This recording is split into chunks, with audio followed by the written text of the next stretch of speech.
Welcome back to Winning the Journey Within podcast. Today, I'm sitting down with someone whose story truly embodies what it means to chase your dreams on a global stage. From a small town in Slovenia to the bright lights of the NBA, my guest spent 6 seasons playing at the highest level before making a triumphant return to European basketball. But his journey didn't stop there. Today, he is leading the EuroLeague Players Association and continuing to shape the game he loves. Please welcome Boštjan Nachbar. Boki, welcome. Welcome to my podcast. Welcome to Winning the Journey Within podcast. And thank you so much for finding time and for finding worth in it. I'm very happy to have you. Of course, no problem. You were one of the first people that I talked to before I even started making the podcast. I was picking your brains a little bit because you've done this. You've been doing it for quite some time, and also in those times where nobody even knew what podcast was. So who better to talk to than somebody like you?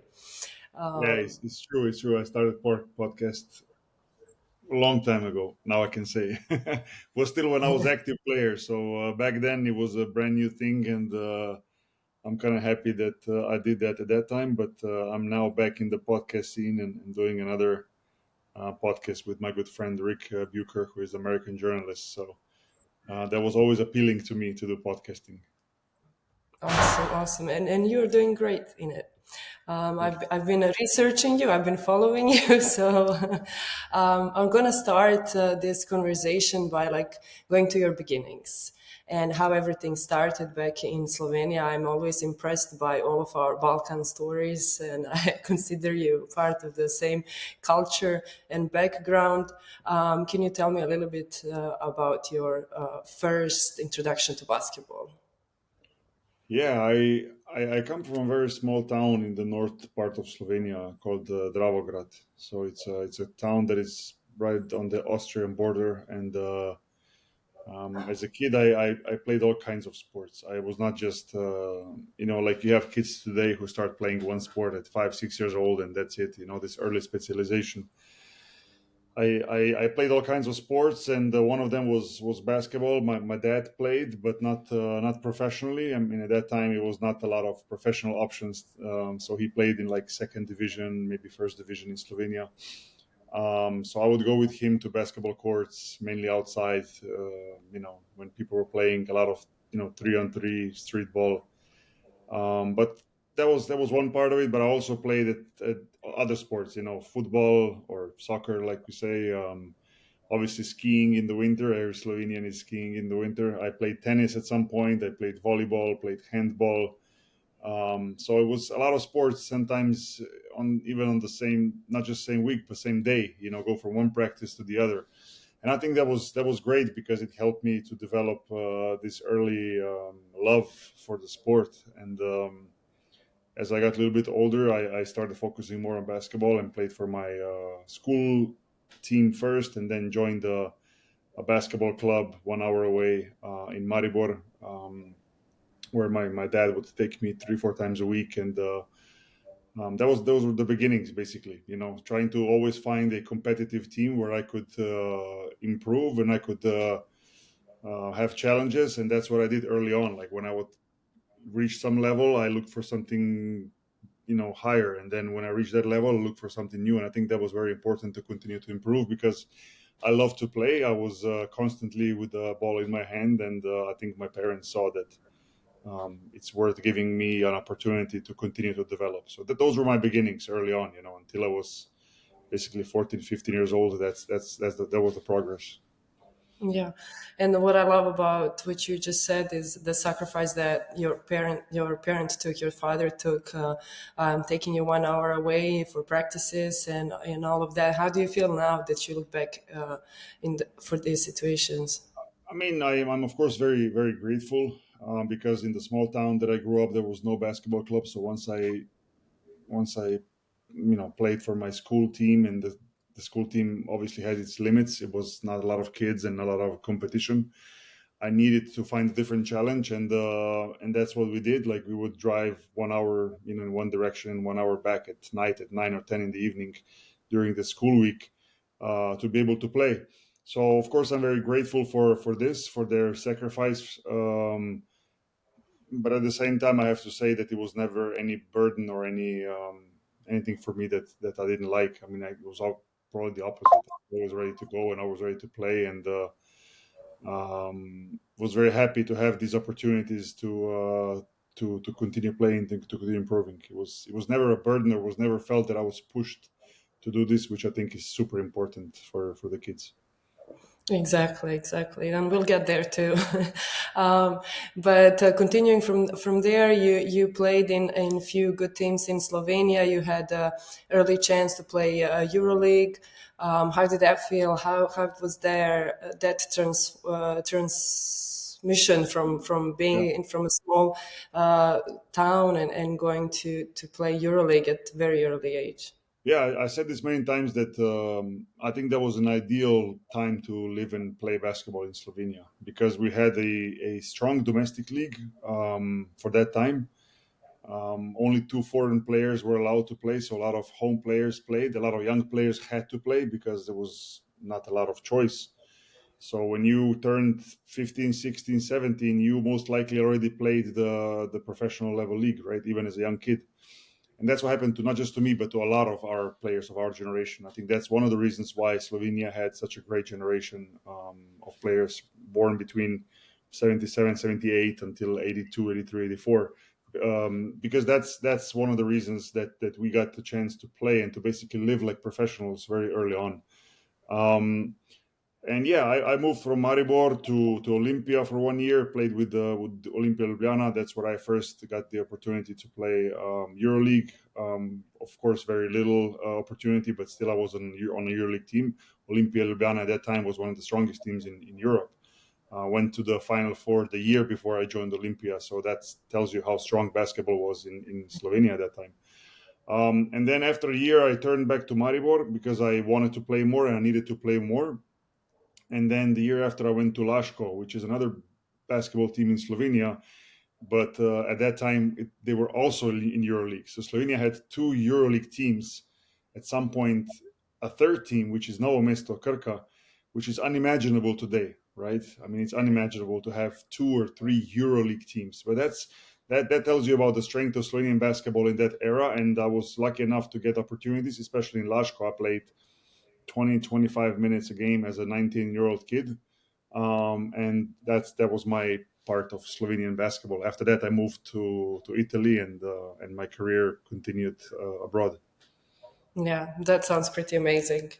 To be able to play in your own country in front of your own people, such a high division, even for me, like growing up, I was like, why do I have to go to other countries? Like, how good would it be that my parents are at every game, that my friends can come, and that I can stay in my country?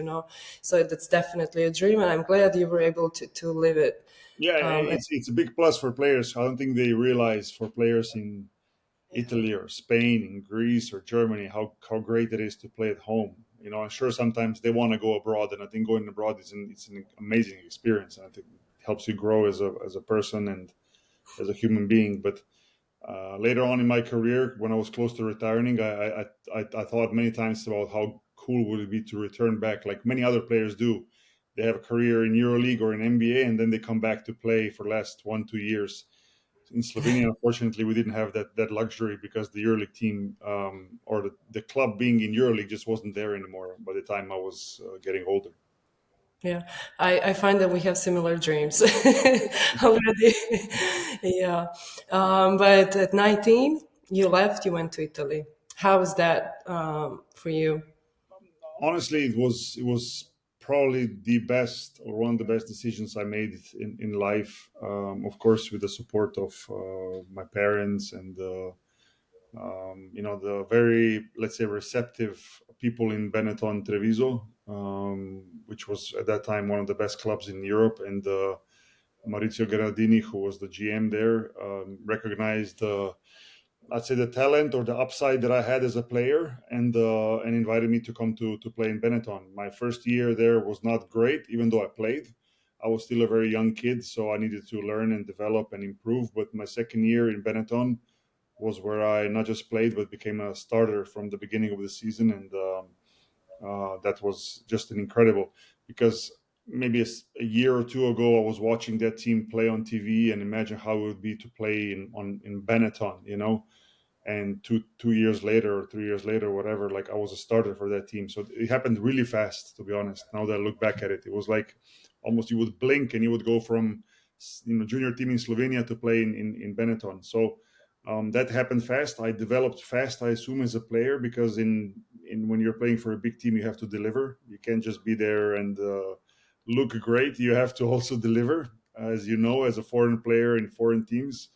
You have to be able to produce.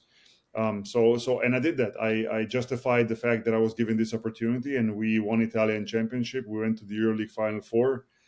So it was extremely successful season, and I was very happy to be starter on that team.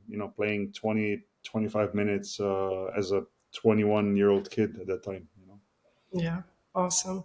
As you say, you were kind of manifesting that move to Italy. Did you think about being drafted and drafted so high at that Yeah, point?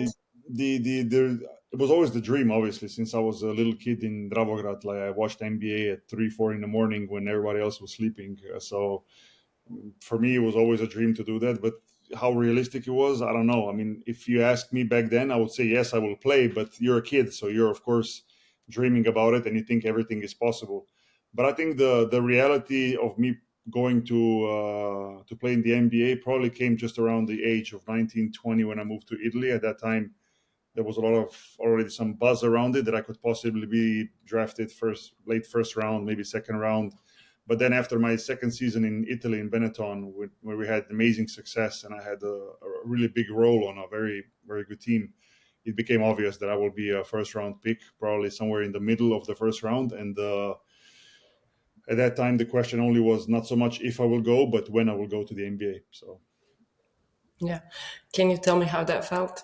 it felt great. It's like you achieve your dream, but the hard work really starts there, because you soon realize that NBA is a huge competition for spots, for minutes, for position, for everything. So that whole process of going to the States, going to New York, getting drafted, then flying to Houston, who drafted me, being there around coaches, players, that's all great. But once the preseason starts and the competition starts, it's a battle, right? And I realized that really early on. So I enjoyed it, of course. I loved every second of it. I wish I could do it again. That's how fun it is. But it's not easy. Far from that, because especially, we're now talking 23 years ago when I got drafted. The times were a lot different. European basketball or international basketball was not as respected, even though some players already made a lot of name, but there was like an individual here, individual there. And I'm talking, of course, about the legends of the 90s, whether it's Dražen or Tony Kukoc and others, or later on, Dirk Nowitzki, Pau Gasol, and so on. So nobody knew us when we went there. Everybody had to make a name for yourself. Now it's different with technology, internet, seeing all these clips of players, highlights, whatever. Back then, you got drafted, you came to Houston, but nobody knew nothing. You had to start from zero, and that's why it was difficult to do that, especially myself, because I was playing a position that was extremely competitive, which is a forward. You had to be fast enough, you had to be strong enough, you had to be skilled enough. And even though I felt I was skilled enough, I probably wasn't strong enough and fast enough, at least not at the beginning. So it took me some time to get used to the NBA game. Yeah. So you spent 6 seasons, if I'm not mistaken, in NBA. You made your return to Europe. You continued playing EuroLeague, and I'm gonna look at the reason why we are here. Something that I'm very passionate about, and that's like just waking up our conscious about mental health among athletes. So in this period of time while you were playing, when was the first time you felt like there could be some mental health issues or something that you were feeling like a pressure or a burnout or something else during your career that actually made you pay attention to it? Since I know, like even now, it's a huge stigma even to talk about it, Mhm. but I can imagine even back then. No, I think if I look back at it, it's probably since I was a teenager. I mean, you face challenges and you face pressure early on, not just because maybe some other people are putting pressure on you, but the pressure you establish for yourself. Because when you are a talented player, and when people around you tell you you're talented, and when you see that you could reach some goals, there's some pressure that comes with it, especially if you don't make it on certain times that you want to make it, and whether it's an injury or whether it's coach not playing you, or whether it's a pressure from your family, your friends, fans, whatever it is, you can kind of sense that early on. The only difference is that now players and people around players talk about it a lot more. Back then, I'm talking late 90s or early 2000s, there was not a lot of talk about it. It was either like get it done or somebody else will, right? Nobody really dug into that. So I, especially early on, like I had no experience or no situations where I would work with sports psychologists or something like this, and I definitely wish I did. And if I was a young player again today, that's something that I would look for in a big way, definitely. Yeah, but what were some of your ways of coping with these situations? Was it always just power through and like you said, like I have to make it. If I'm not doing it, somebody else will, or was there something else that you can remember that can be No, specific to you? it might sound very basic, but for me it was practice. For me it was like, how can I get better and how can I improve, and listening to people around me, because it was not like we had many solutions in front of us, and the only solution that was always there was the gym. Like you could always go there, and I think in many ways that probably helps, because you can kind of get at least get the weight off of your chest, as far as like, hey, I've done something today to improve, and I've done something today to get closer to my goal. But as far as that, it was not much, and I think I was probably completely unaware, doing some things that kind of disconnected me from basketball, whether it was watching a movie or series, reading a book or something, listening to a lot of music. But that was not something that I did intentionally. That was something that was kind of just out there that I felt I needed, but I didn't know for what reasons. It was just kind of to get me disconnected from basketball. And funny enough, like 10 years later or more, like starting the podcast was one of those things. Like that was an outlet for me, because when I started podcast, I think I was 33 at the time. I was playing in FC Barcelona. Like I did that, and podcast that we did with my friends was probably 90% not about basketball. It was about everything else: history, universe, music, art, whatever we came up with. So these outlets are important, but of course I would like to have it as a young player in a more structured way, which I didn't at that time. Yeah, and that's also another thing that there is a big stigma about, and that's like we all often feel guilty when we don't invest 100% on ourselves on the court and practices, and then like whenever you feel like you want to do something, but then you're like, but I'm not going to be 100%. It's something that a lot of us feeling. What can you say about that? Like, what is something that? I have an interesting experience from this, because this reminded me of something that we did with the in one of the meetings that happened with the player associations, where player association which I work with now, and we have this program called the Second Career Program, where we help current active players to start preparing for life after basketball. And one of the players in one of the meetings told us, "This is not for me. This would never be for me, because I want to focus on basketball now and not let anything else get in the way of focusing, me focusing for my goal." And the expert we work with, Bea Roca, Spanish career coach, she gave an amazing answer, and she told the player, "Don't you think that you would produce better today on the court if you dedicate some of your time for things that you know are going to come later and you can't avoid them? Meaning, getting retired one day and preparing for that. Because if you don't, that's always going to be on your shoulder, thinking like one day I'll retire and I'll have nothing." And funny enough, the player thought about it, and a few weeks later he signed up to the program, right? So I mean, it's about opening the eyes to the players, to the athletes, of understanding that there's other things that if you focus on, doesn't mean that basketball will suffer. It's just a matter of doing it in a structured way and in a meaningful way. And if you do that, I think not just that your basketball won't suffer, I think your basketball will actually improve and blossom if you do that. Whatever it might be, but it has to be done I think, in a professional and structured way. Yeah, and that's awesome that they actually have an organization like yours that can tell them, that can have this talk with them and show them like, okay, I hear you, but that might not be right. Like, let's see what are some other options, because often we don't we don't have these conversations, and we keep being stuck in one position. Yeah, yeah, no, it's Yeah. true. It's true. That happens a lot. That happens a lot. Yeah, but to go back to your career a little bit, and so you've spent 6 years in NBA, and you made the move and you came back to Europe. How was that transition coming back?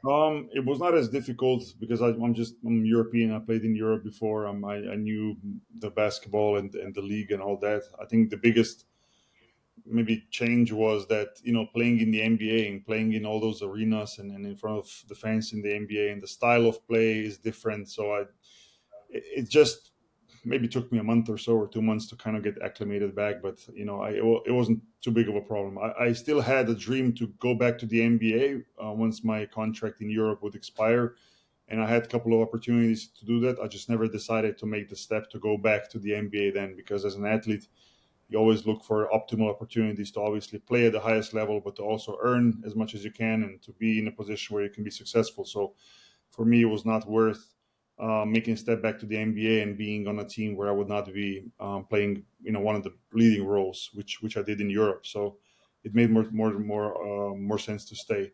But yeah, I think that looking back, like.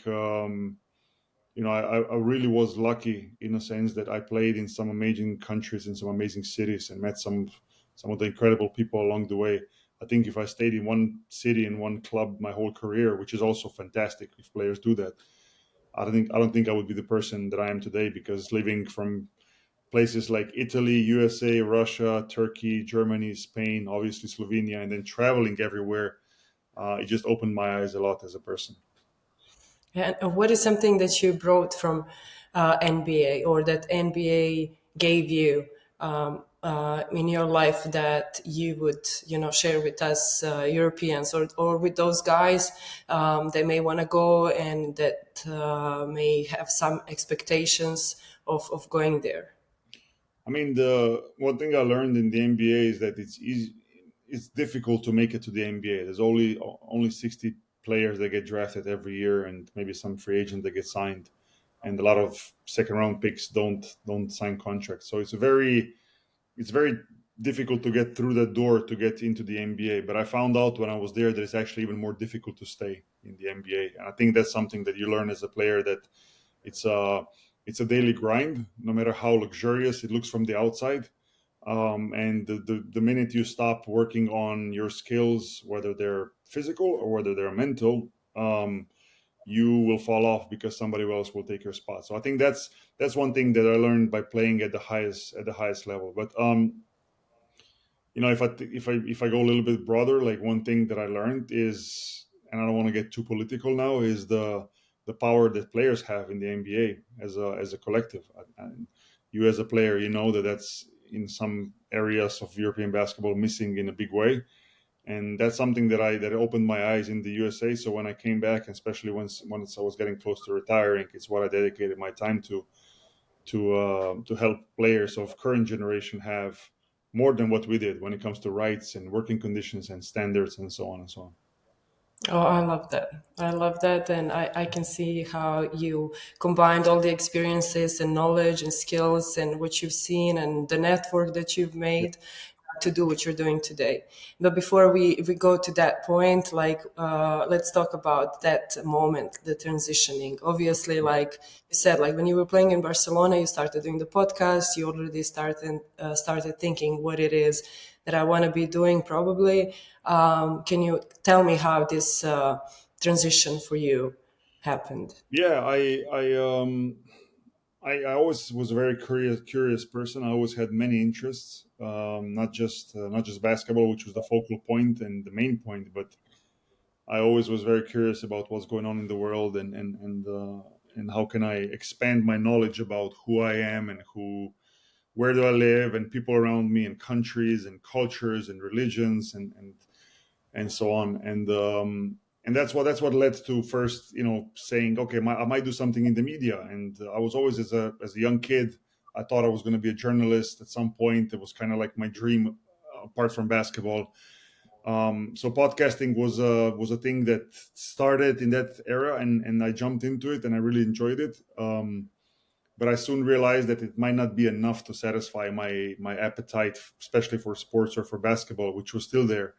And that's why the idea of creating the player association in EuroLeague was something very appealing to me, because it didn't exist, and I always like challenges, and I like to create something from zero, just like it was my career, or just like it was podcasting, or now it's EuroLeague Player Association. Like, let's start from zero when there's nothing and build something. And yeah, last year of my career I started, or maybe last 2 years I started actively preparing. I First thing I did was I jumped into the FIBA timeout program.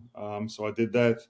I was the first year of that program, and I thought I learned a lot. I think it was a great experience. Other than that, I started to travel to the States in the summer, and I started to participate in player programs, and started to learn about the collective bargaining agreement in the NBA, and started to learn about how the league functions. Then after that, I started using my contacts, and I joined even it was in, let's say, in an unofficial role with Detroit Pistons. So for a year or two, I was kind of just traveling there and just kind of listening. I had access to their front office meetings, and was just kind of learning about how to construct a team and how to lead the team, and how, the trades and the signings of players. So it was just kind of like a sponge, trying to get everything as much as I could. And yeah, when the opportunity came to create player association, like I jumped on it with all the knowledge and experience I had, like you said, and here we are now, 7 years later. Second collective bargaining agreement on an international level, which is the only sport in Europe that has that. I think I can be proud of what was achieved, but there's never enough. I always want to do more. So we'll see what the future brings. For now, I enjoy what I do, but I would not expect that I'm going to do this forever. I'll probably jump into something new at some point. Well, if you want to build something new, the women's side doesn't Yes. have a players association. Whenever you feel like you need a challenge, let's go. It's but I spoke about this on this topic a couple of times already, about women's basketball and the collective representation, and it's the same like with men. People always think that I created player association. Like, they associate ELPA with my name, which is completely not true. The players did that, and I always say that in the team meetings, in the meetings with the league, with the media, I say, if the players did not step up and push for this to happen, who am I? It cannot be one person that does it. And I think it's same with women's players. Like, women's players, there has to be this fire burning with current generation of players, especially knowing that if current generation, the veterans of the game, create something now, most likely they will not benefit from this creation. Who is going to benefit is the next generation. And we were lucky that in EuroLeague we had at that time players like Gidi Datome and Marcelinho Huertas and Kyle Hines and Toko Shengelia and many others, who knowingly said, we'll invest our time and our energy into something that most likely we won't benefit from, but the next generation will. And the way it starts is very simple. It starts with a spark. Like, somebody has to start talking to somebody, whether that's you, Milica, or somebody else. Start connecting first in the locker room, then with the opponents, then with other players. Like, let's create something, let's do something. And when this fire is big enough, then it's easy to call in people, whether it's a lawyer or whether it's somebody that has experience, and say, hey, let's create something. But it can be the opposite. It can be somebody in a suit and tie coming into your locker room and telling you, hey, you should create player association. It doesn't work like this. So my suggestion is to start talking to your friends, not tomorrow, but today, Okay, we're gonna need a separate call for this Sure. subject.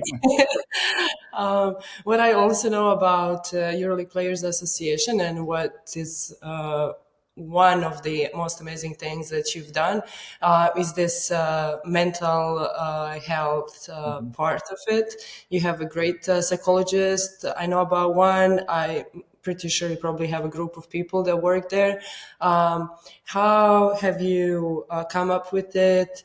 How is it received, and or what are some of the benefits that you see already? Yeah, so we do have a mental well-being program. The way it works is that players can sign up to the program to work with the sports psychologist Mar Rovira, who is also a former basketball player and currently one of the, I would say, most renowned sports psychologists, definitely in Spain, if not wider. She works not only with basketball players but also with football players at the highest level. Worked in the past with MotoGP athletes, I believe tennis, Olympic sports, and whatnot. So we're talking really about high-level players, and she understands as a former athlete and former national team player. She understands the pressure and the challenges that athletes have, and I think that was very important for us to find somebody that can relate. Second important thing is that she is not connected with any club. I think that's very important. You have to have this separation, that the players can trust somebody that knows will not then run over to the club and explain what they spoke about, because this is highly confidential. When I'm mentioning confidentiality, we keep it at a level that not even me as a managing director of ELPA, I don't know who's in the program. So we have this trust with Mar that she does this program on her own. We explain to players her accolades. We explain, give her the contact, but players reach out to her directly, and we don't participate as ELPA staff. So I don't know who's in the program, unless after the Mar and the player would work together for a while, the player would ask or allow his name to be put out there, which occasionally players do, to motivate other players to join the program as well. So the way it works is it's on individual basis. It's online. The Mar and the player will meet online and basically discuss. And of course, the expenses for this is covered by the player association, so the player doesn't have to, let's say, financially pay to have this service. So it's been steadily, the interest has been steadily growing. What we've noticed is there is still a lot of stigma or a lot of taboo around it. Players still won't open up the way we would like to, because in comparison, for the second career program, which we also have, it's a huge number of players who sign up. It's a topic that is discussed, that is open. Everybody will retire at some point, so it's not a big thing.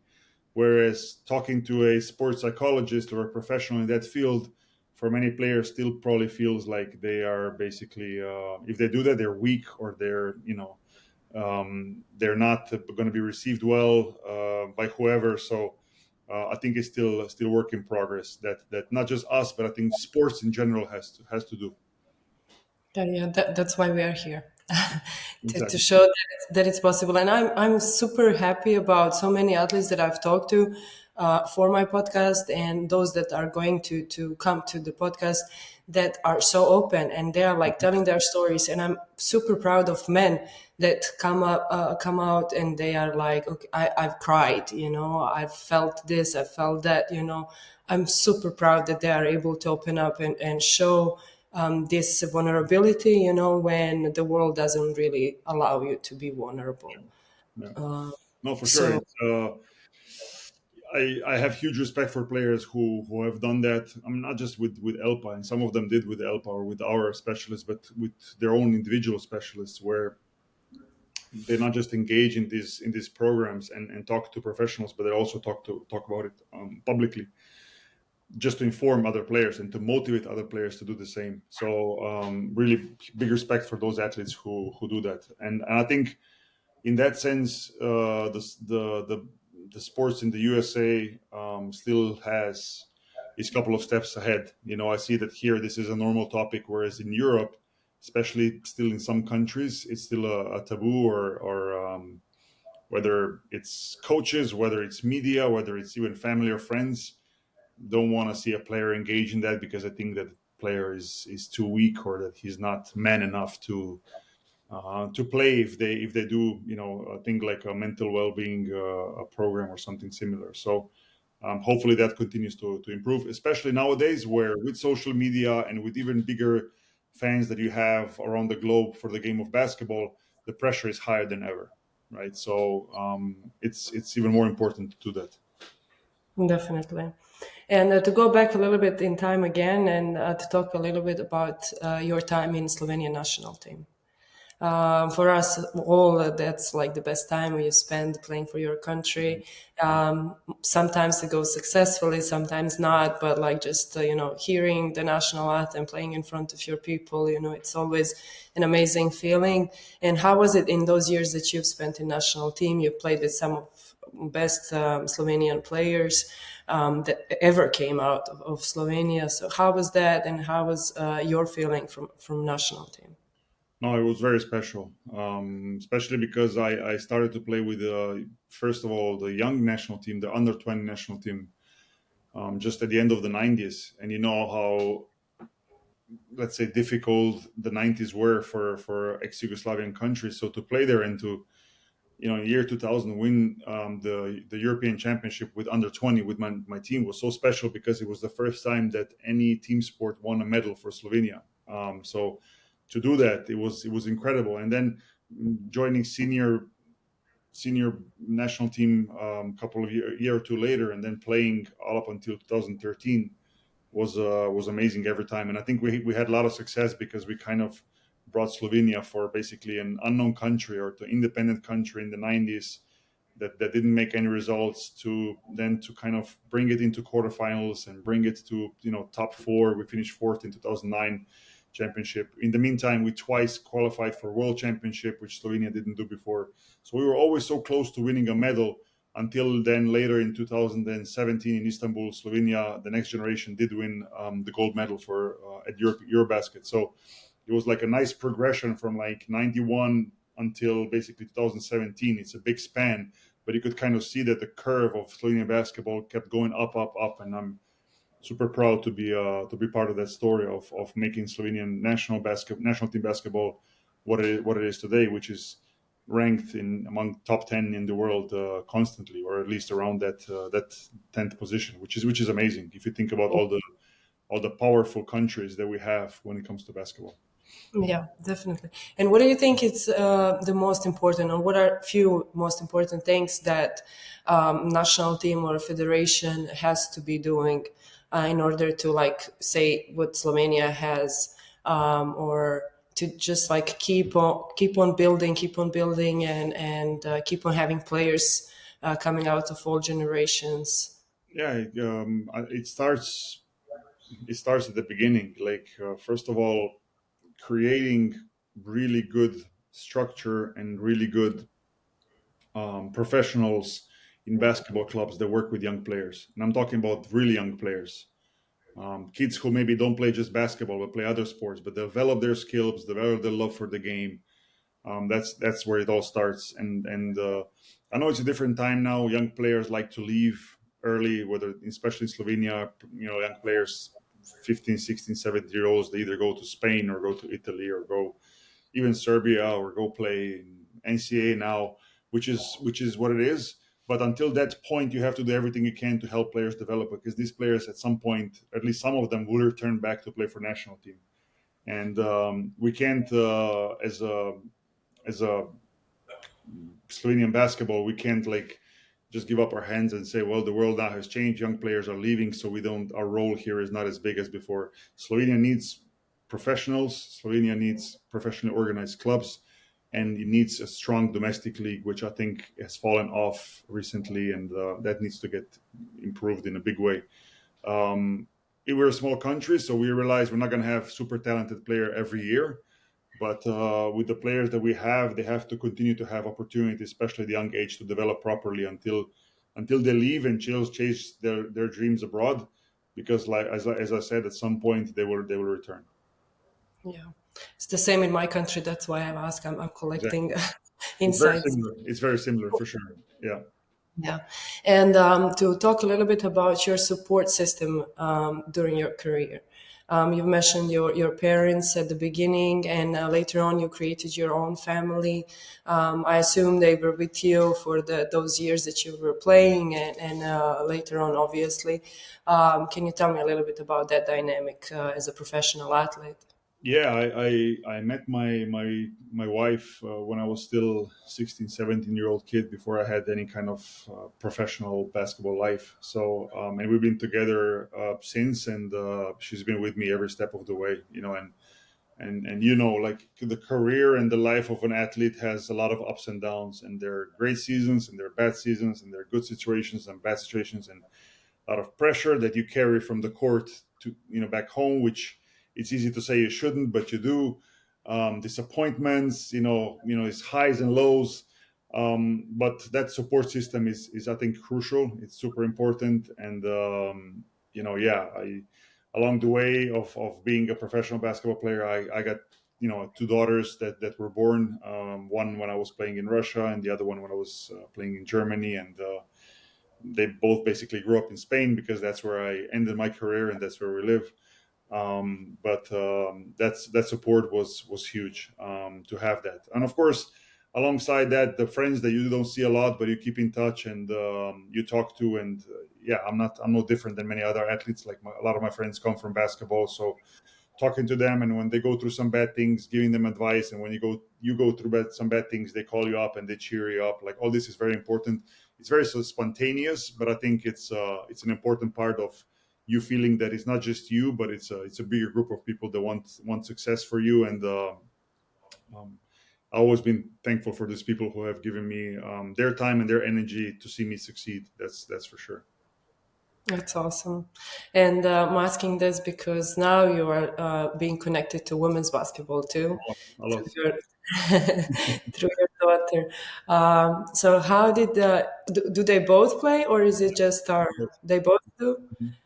Okay. Yeah, So they how did that? both play. Yeah, I it's a funny story, and I always explain that to people. And I mean, first reaction of people saying, "Hey, you have two daughters that both play," they think, "Well, they play because I play," and I think part of it is definitely true. Like they probably would not be so integrated in basketball if I was not a player and if I didn't do the things that I do today. However, you know, and I tell this to anybody. You can ask my wife. Like when I retired, the first thing I told my wife was like, "I'm so thankful I don't have to be in the gym anymore every day because I wanted to break from basketball, like at least from the gym. Like I knew I was going to be involved in basketball in one way or the other, but to be in practices and to be at games, I'm like, I need a break for some years away from that because it was a almost 30-year process of being around basketball every day.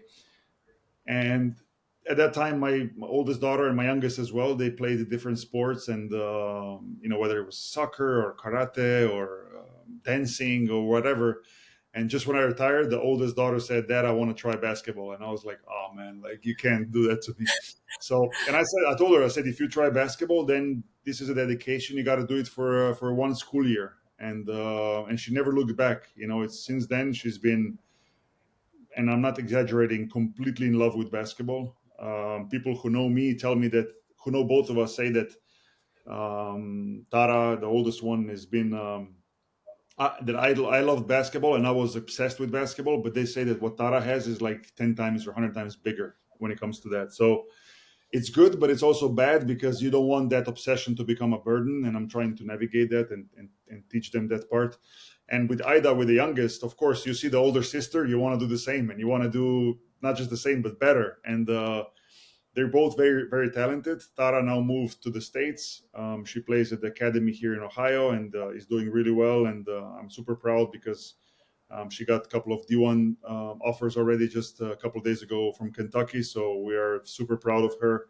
And the youngest one is playing still in Juventud Badalona, developing there. But I can totally see her also doing the same thing as Tara and moving to the States and chasing her dream because they're obsessed. When during the week, when there's basketball, when there's EuroLeague on, we don't watch movies, we don't watch Netflix at our house. It's whatever the girls want to watch, and that's basketball. So I'm the one that has to be sitting next to them and watching, Partizan play against Barcelona or something, and that's what we watch. So it's one of those things where it's nice to see them having goals. I think it's important because it keeps them on track in life. But like I said before, there's a fine balance between loving something and not making it too much of a burden. Yeah, I mean, at their age, like I think it's really good to have that kind of love and passion and Yeah, obsession to be on the court to study, not study. For them, it's just watching the game, but watching EuroLeague, man, EuroLeague every day, every night. yeah. It does something to you. So I think that's really good for them. But tell me about your role in their lives now. How do you navigate that? Like, it's not easy. I can assume, and I Yeah. hear from other parents. But how do you navigate that? I mean, to be honest, and this is going to sound a little bit maybe harsh or brutal, now it's easier that Tara is in the States because she's out of the house. So now she moved I hope out. she doesn't watch. But I'm joking, of course. I think it's I mean, with me and my wife, we really dedicate most of our time away from our daily jobs or our daily things that we have to do. We dedicate it to basketball of the girls because that's where their passion is. And I didn't envision this, to be really honest. I wasn't joking before when I said that I thought we are going to do something different in different sports. I really did not envision me 10 years later to be so involved in basketball again, especially women's basketball, which is much different. I learned, and it's a different world and different. I wouldn't call it a different sport, but if I did say that, you would probably understand in a way because it's so there's different challenges and different problems that comes with girls basketball that I'm still learning about. Um, but um, but yeah, it's a job. It's a job that me and my wife we love to do. We love to see their passion and we support it in the best way we can. But as you said before, it's super important to have this focus and these goals. I think it keeps them on track. I think it keeps them. It develops them into the persons that me and my wife really like to see. Persons that have responsibility, that have goals, that have focus, that that's I think the best thing you can do, and along the way that they're having fun and they're enjoying, because it's nothing better than seeing your kids laugh and smile and having fun with when they do something that they love. I think that should be the goal of every parent. Awesome, awesome. And I want you to compare to me now. So they grew up playing in Spain. You obviously have seen Slovenian women's basketball through the Hmm. national team that they are involved with, and now you probably know a little bit more about obviously high school and college Yeah. basketball in the States. Can you compare me and tell me some insights that you have from your experience so far about women's basketball?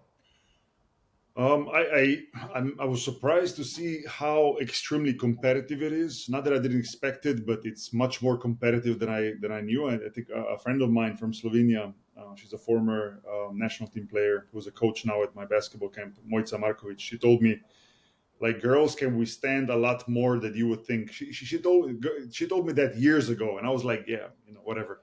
And I can see that now, like the amount of competition that they go through, and the dedication, the even contact that they can withstand, even pain levels. I would say at time really surprised me. Like as somebody who never previously watched uh, women's basketball, you kind of thought like, it's girls basketball, it's whatever, right? Like the amount of respect that I have for the girls game, it's insane right now, because I see the amount of the dedication and work they put into this game. Not just my girls, but in general. When I'm learning more about it, and it's funny because like I'm here now. I'm in the States visiting Tara, and I catch myself constantly because you have college basketball on TV almost every day, and you have a one channel men's basketball and the other women's.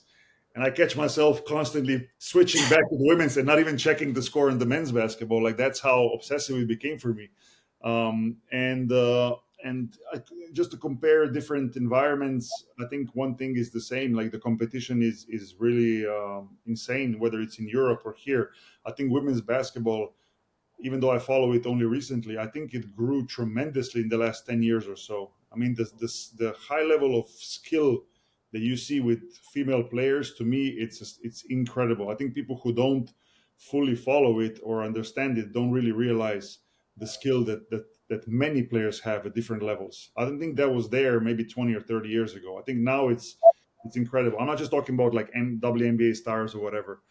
Like even if you go to games, I'll go to game, I'll watch like a Spanish league, or I'll watch like a national team, or even youth national team, under 17, under 19. The games I've seen, like some of these young girls, the way they play, it's incredible. I don't think I had the skills when I was that young for some things that they're doing now. The athleticism is different, but the basketball skill that girls have today, it's insane. I'm really surprised, and that's why I enjoy watching it, which I didn't think I will.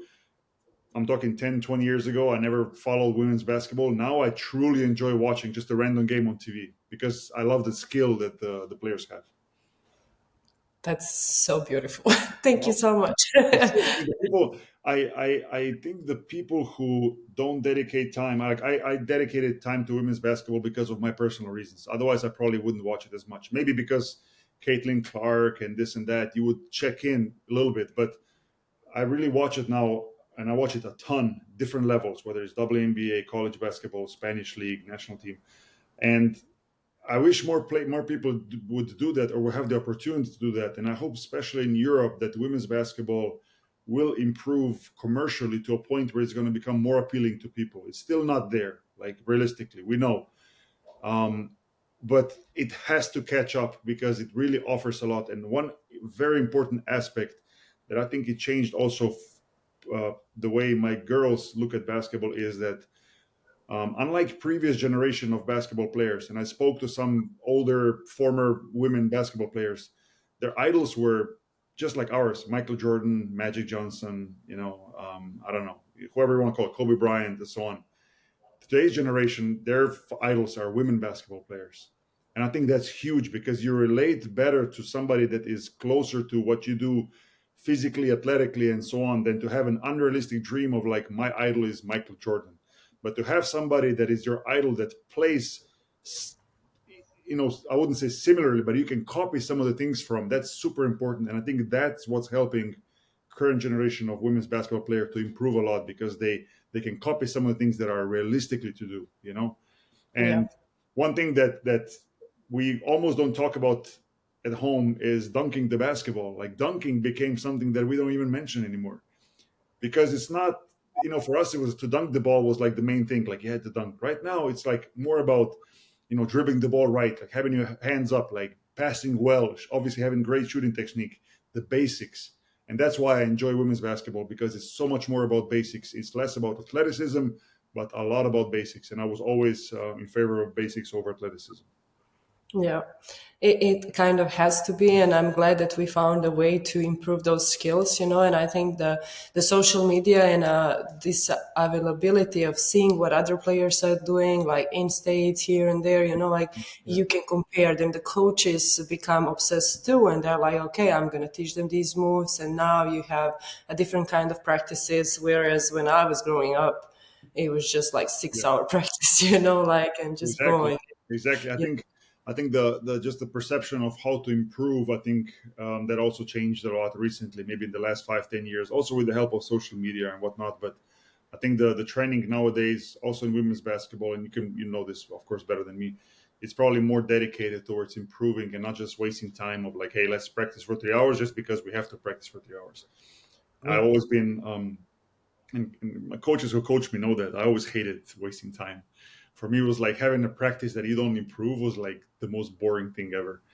And I think it's less of that nowadays. It's a lot of skill. I think the basketball in general shifted back towards a lot more skill work now, and I think that's why we see this generation of players being more skilled than ever before. Yeah, you do seem like a person who does everything with purpose and with passion, and that's something that drives you. I try. I try. Yeah. To conclude a little bit our conversation, few last questions that I want to ask is like, what is one advice that you would give your girls right now? Like, if there is one thing about basketball professional life, what would you tell them? I think it's always the same major advice to me. It's like, do something or continue to do something that you love and that is your passion. I think that's the base for everything. It maybe sounds very basic, but without the genuine love for the sport, it's better that you dedicate time to something else. And I think especially with women's basketball still, because it's not up to the level of men, especially not financially and so on, especially in Europe, or even in WNBA for that matter. Like, if you're now in the period, like my youngest daughter is 12, my oldest is 16, like if you guys chase basketball, great. But if you find a different thing that is your passion, me as a parent or my wife, we're never going to judge and say this is wrong. Never. If they find something else, like, and that's what I always tell also the kids at the basketball camp. My main message is find what you love and find what your passion is. Like, you have to know it. It can't be somebody else to tell you. And I think that's so basic but so important, because I've seen examples of players or athletes who have failed because they haven't loved or didn't really care. And sooner or later that shows. Sooner or later that will get exposed. And that's why I think for that age of 12, 13, 15, 16, it's a time where you can still find yourself and find what their passion is. And I think that's the major advice I continue to give to my girls. Even later on, even at my age, like even you, when you were retiring, you Yeah, found of your course. passions. So There's it's different okay. stages. There's different stages in life where you have to kind of pivot and find a different passion. And in sports, we have this very unique, I don't know how you want to call it, like tragedy almost, that when we're feeling the best at 32, 35, whatever, we have to stop doing what we love. And it's a crucial moment that you have to find something that you love. Otherwise, you can really have some serious issues as a person going forward because you get lost. And the same is when you're a young teenager. I think it's a crucial time that you find something that you love. That's the base. I also don't want to exclude your wife from this conversation, and I want to ask you, what are some of the just name few. I'm sure there are ton, but like, what are a few qualities that your wife has and had to have as a wife of professional athlete? I mean, first was obviously have a lot of patience. I think the dedication that she's shown or she's done, not just for me but also for my girls now, it's incredible. Like, selflessness and completely unselfish, like dedicate the time and energy for somebody else's well-being is a huge quality that I don't think anybody is fit for that.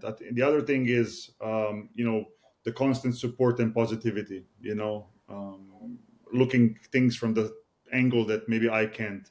And it happened to me many times in my career, when I thought I didn't see the end of the road, and to have somebody with you to present you a different option or different view, it's incredibly important. And then she helped me with some of the decisions I made as a player, also when it came to choosing the club where to go to play, and man, she's been always right, I have to say, when it came to these things, which is kind of incredible.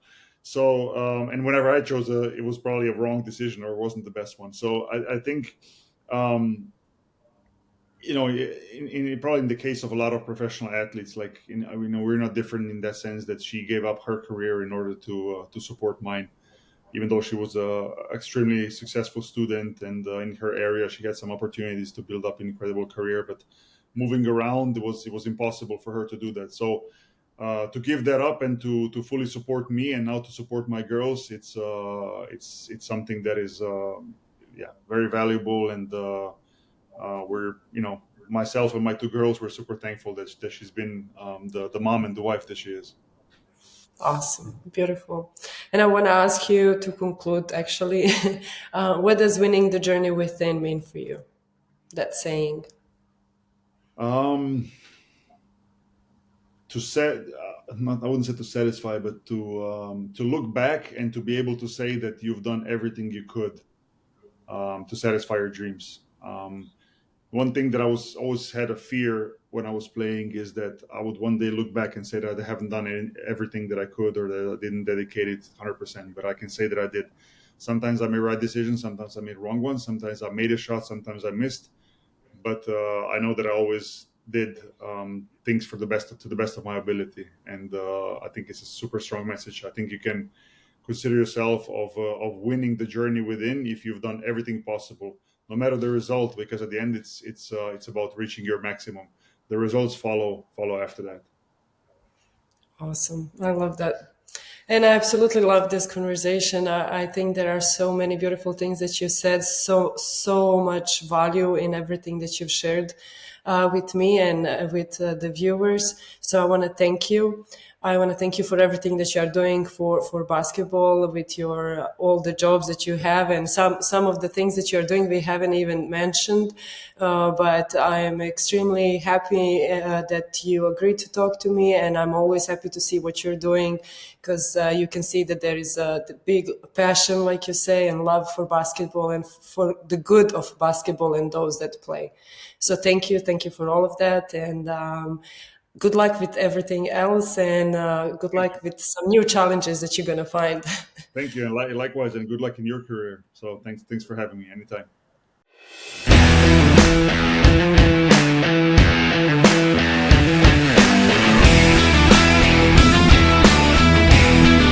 Jovanović